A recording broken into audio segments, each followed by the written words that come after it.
আজকে করবো আমি চিচিঙে দিয়ে চাপড় ঘন্ট। আজকে আমি মটর ডাল ছোলার ডালটাকে একসাথে ভিজিয়ে বেটে রেখেছি।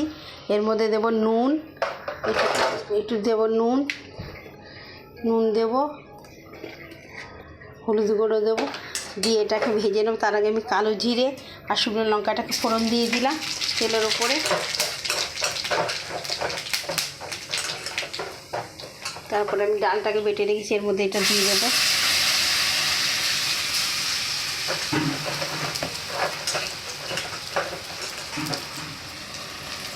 এটাকে দিয়ে রেখেছি।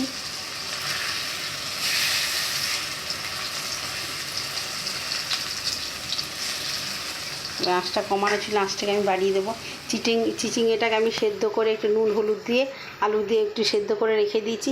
এই চাপড় ঘন্টা, এই ডালের এই বড়াটা হয়ে গেলে, চাপড় ঘন্টটা হয়ে গেলে এর মধ্যে মিশিয়ে এটাকে দিয়ে দেবো। তাই আমি আঁচটাকে এখন একটু বাড়িয়ে দিলাম।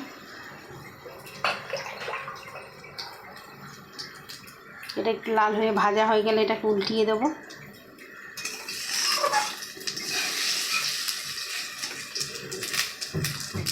এর মধ্যে একটু নুন মিষ্টি দিয়ে দেবো এটাকে হয়ে গেলে।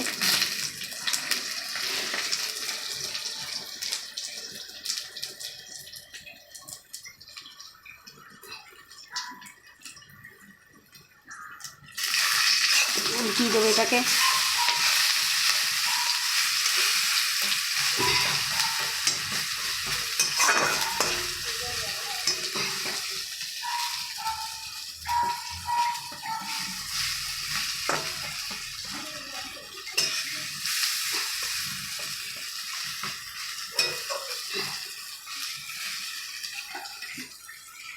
মাছটাকে আর একটু বাড়িয়ে দিলাম।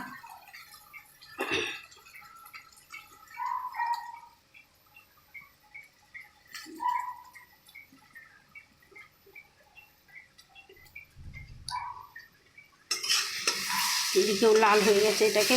এবার আমাদের চিচিঙে ভাজা আলুটা সেদ্ধ করা আছে, চিচিঙের ওটাকে এর মধ্যে ঢেলে দেবো। এটা লাল হয়ে গেছে, এবার আমি চিচিঙের ওটাকে এর মধ্যে ঢেলে দেবো।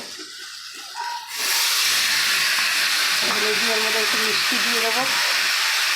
মিষ্টিটা আপনাদের পরিমাণে যে যেমন মিষ্টি খাবে সেরকম দিয়ে দেবে। এটা যেহেতু নিরামিষ তো একটু মিষ্টি মিষ্টি হবে। এটা একটু নাড়াচাড়া এরকম করে দিলে এটা হয়ে যাবে। যদি নুন দিয়ে সেদ্ধ করা ছিল ওইগুলো একটু মিষ্টি দিয়ে দেবো, এটা হয়ে যাবে।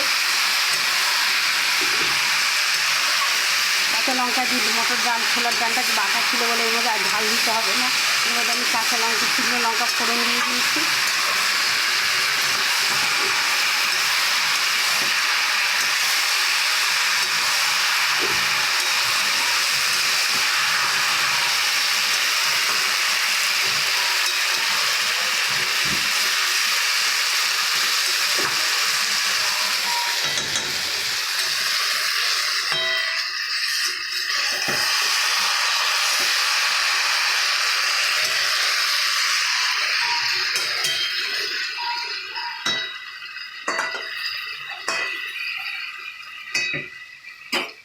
হয়ে গেছে আমার নিরামিষ চাপড় ঘন্ট। গ্যাসটাকে আমি নিভিয়ে দেবো। যে যেখান দিয়ে আমার চাপড় ঘন্টটা দেখবেন শেয়ার করবেন, লাইক করবে, কমেন্ট করবে, সাবস্ক্রাইব করবেন, তাহলে আমি খুব খুশি হব।